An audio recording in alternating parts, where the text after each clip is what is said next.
श्री शिवाय नमस्तुभयम। दोस्तों, जैसा कि आप सभी लोग जानते हैं कि 17 मई 2026 यानी रविवार को पड़ रही है पुरुषोत्तम मास की ज्येष्ठ शुक्ल पक्ष प्रतिपदा तिथि, जो बहुत ही खास है। और दोस्तों, ये वो तिथि है जो कि पुरुषोत्तम मास में रविवार को पड़ रही है।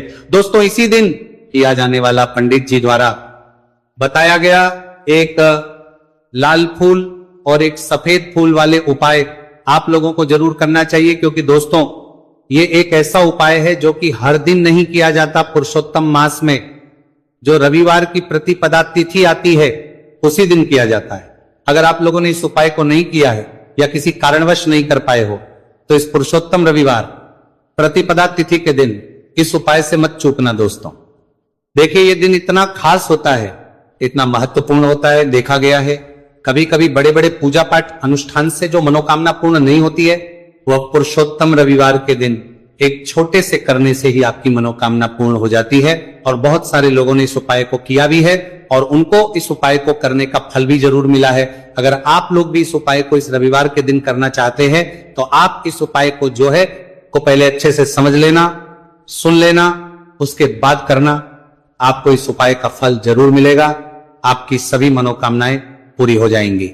दोस्तों, हम आपको यहां पर बता दें कि ये जो एक लाल फूल और एक सफेद फूल वाले उपाय है, ये उपाय पंडित जी ने अपनी अभी किसी और की कथा में ही बताया है। उपाय को करने से आपके घर में चाहे किसी भी प्रकार की दुहक और समस्या क्यों ना चल रही हो, आपको उसका कारण भी नहीं पता है कि भाई ये समस्या किस कारण से चल रही है। उसका कुछ भी कारण हो सकता है, जैसे पितृदोष हो सकता है, कालसर्प दोष हो सकता है, या किसी भी तरह का मंगल दोष भी हो सकता है। और भी बहुत तरह के दोष होते हैं, कुछ भी हो सकता है। पर आपको इस उपाय को करने के लिए अपने दोष को पता लगाने की भी जरूरत है। आपके घर में किस कारण से इतनी दुख और परेशानी आ रही है वो भी आपको पता लगाने की जरूरत नहीं है।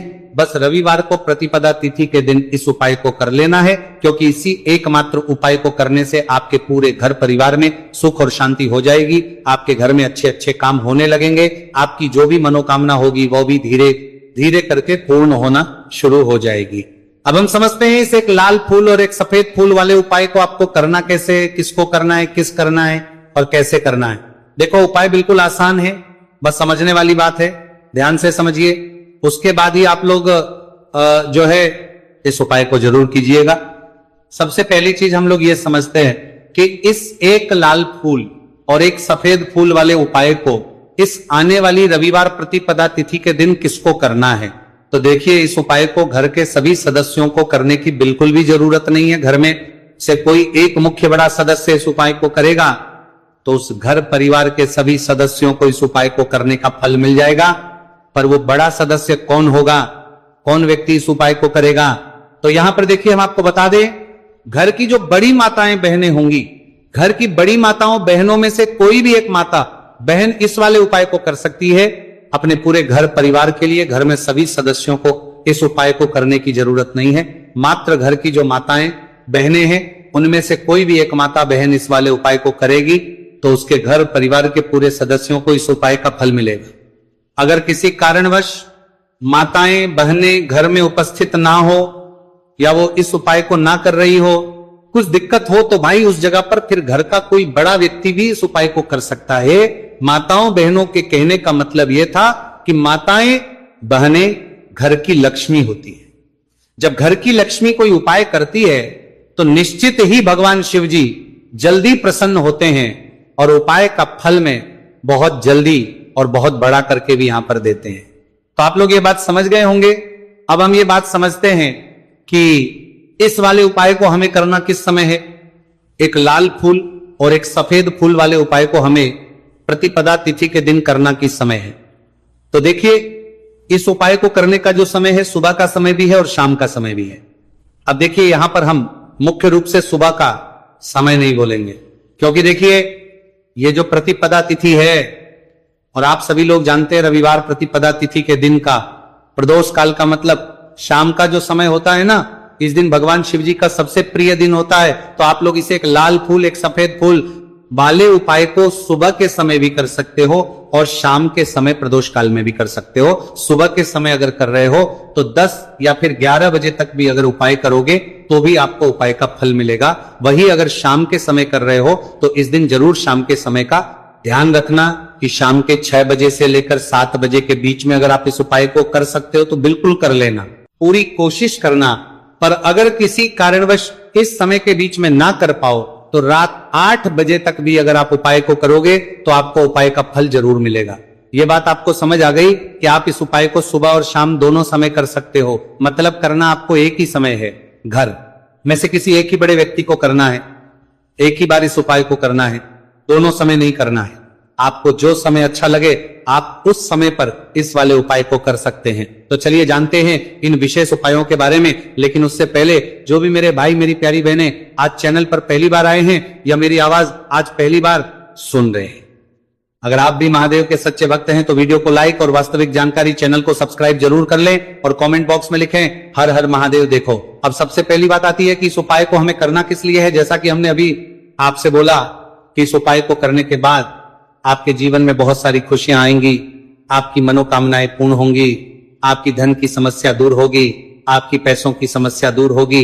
अब देखिए, अगर आप लोग सोच रहे हो कि भाई हमें अपना घर बनाना है पर घर बनाने के लिए पैसा नहीं है, हमें गाड़ी लेना है पर गाड़ी लेने के लिए पैसा नहीं है, हमें जमीन लेना है पर जमीन के लिए पैसों की कमी पड़ रही है, अगर ऐसी ही दिक्कत परेशानी या किसी भी तरह की धन से जुड़ी हुई समस्या या पैसों से जुड़ी हुई समस्या अगर आपके जीवन में चल रही है तो यह उपाय निश्चित ही आपके जीवन में बहुत सारे फल लाकर दे सकता है। इसीलिए अगर आपके घर में बहुत ज्यादा दिक्कत समस्या परेशानी चल रही है, धन से जुड़ी हुई पैसों से जुड़ी हुई, धन की बहुत ज्यादा कमी आ रही है, पैसों की आवक नहीं हो रही है, तो भाई आप लोगों को इस वाले उपाय को जरूर करना चाहिए। घर में से किसी एक भी बौमे व्यक्ति को अब इस उपाय में करना क्या है वो सबसे पहले हम लोग जान लेते हैं। उपाय की सामग्री हम लोग सबसे पहले जानते हैं कि इस उपाय में किस किस चीज की आवश्यकता पड़ेगी। तो देखिए, उपाय का नाम तो एक लाल फूल और एक सफेद फूल वाला उपाय है, पर इस उपाय में कुल मिलाकर 4 सामग्री हमें लगने वाली, जो कि पंडित जी ने खुद सीहोर वाली कथा में बताया है। और जो हम आपको उपाय बताते हैं वो पंडित जी द्वारा बताए गए होते हैं, अलग से हम कुछ भी नहीं बताते हैं। तो यहां पर हम लोग समझते हैं कि इस उपाय की सामग्री क्या है। तो देखो, उपाय की जो सामग्री है वो 4 सामग्री है, जिसमें से सबसे पहली सामग्री है एक बेलपत्र।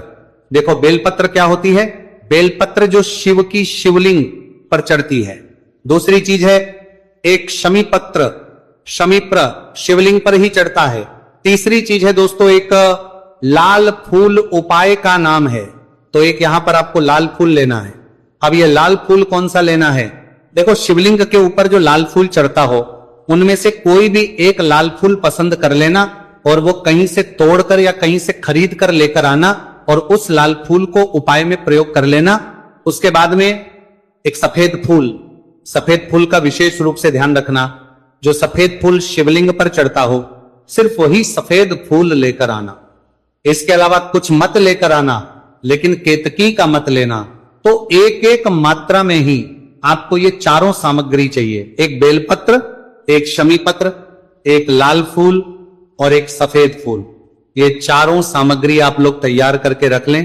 प्रदोष काल में या सुबह के समय जब भी आप इस उपाय को कर रहे हैं, जैसे ही आपके उपाय की सामग्री तैयार हो जाती है तो क्या हम सीधा उपाय को करने के लिए इन चारों सामग्री को उपाय करने के लिए जा सकते हैं?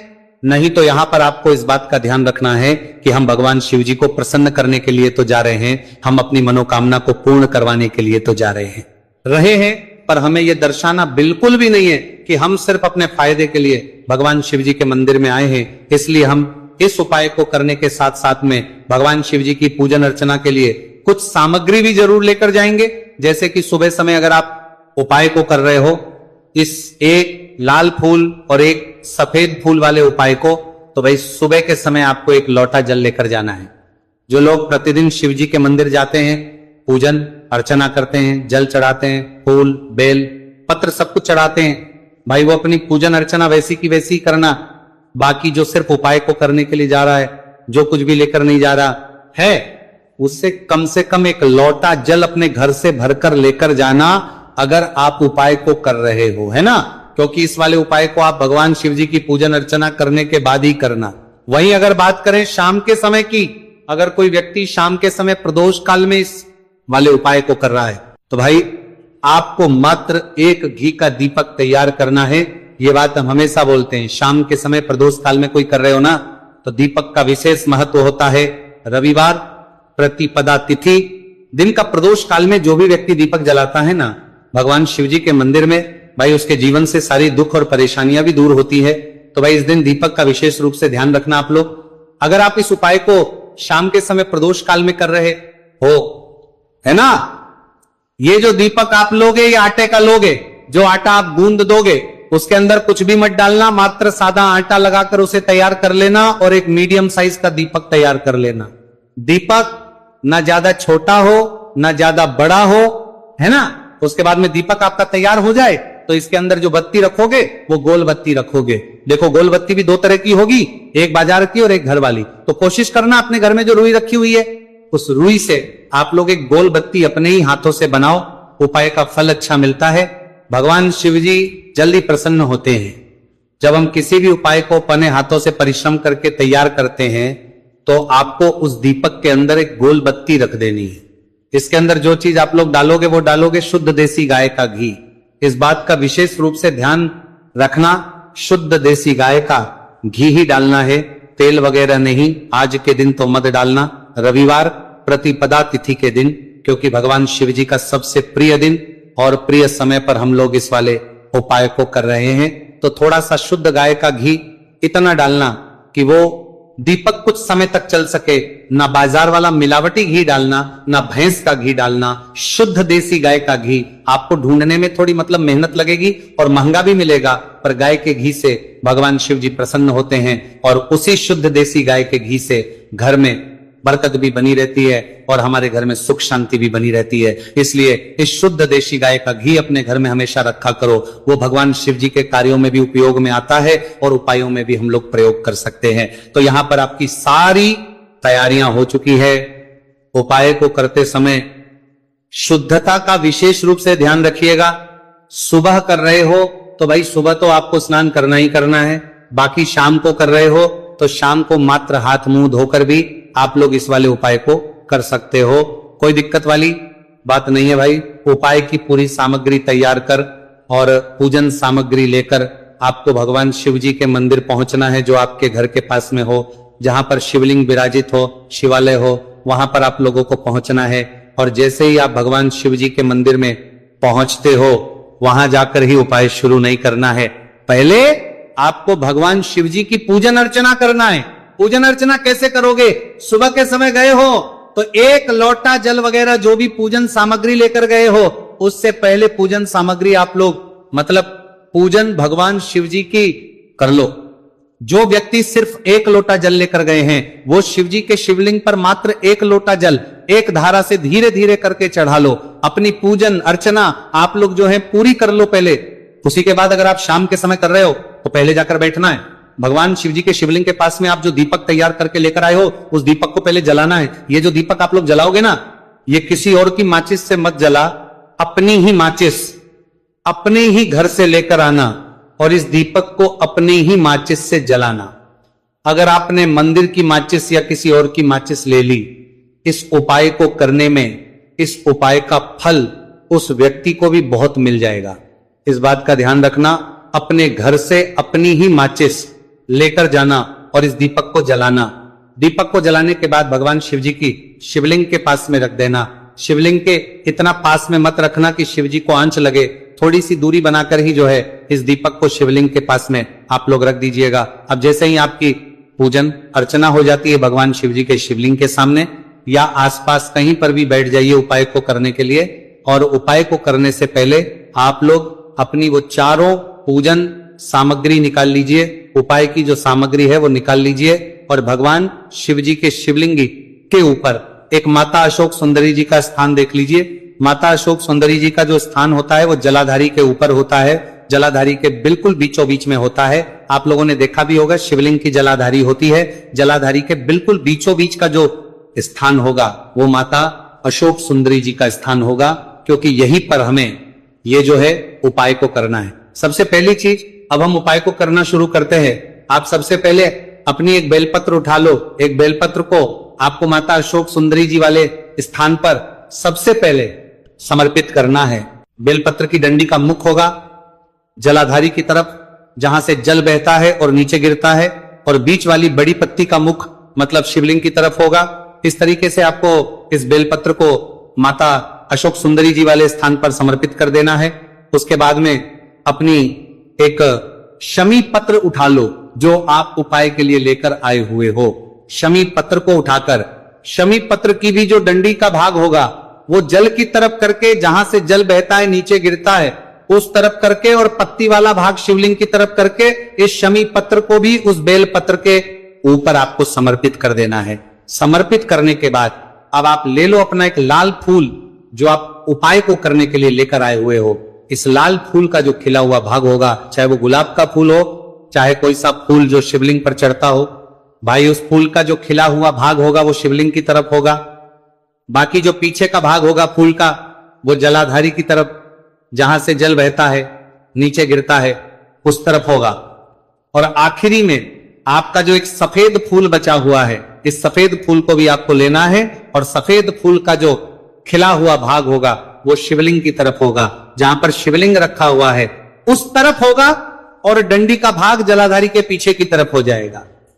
मतलब जो जहां से जल बहता है और नीचे गिरता है, जब आप एक बेलपत्र, एक शमी पत्र और एक लाल फूल, एक सफेद फूल चढ़ा रहे हो तो उस समय आप लोगों को कांता भगवान या कांता चक्र का नाम लेते हुए ही जो है इस उपाय को करना है, और भगवान शिव जी और नारायण जी का स्मरण करते हुए ही इस उपाय को आपको करना है।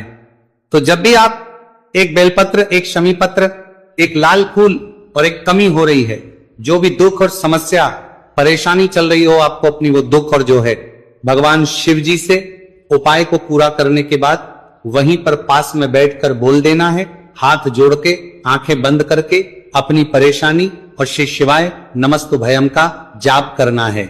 दोस्तों, आज हमने इस वीडियो में कुछ उपाय बताए हैं जो आपको करने हैं। अगर आपको वीडियो अच्छी लगी हो तो वीडियो को 1 लाइक और चैनल को सब्सक्राइब जरूर करें। हर हर महादेव।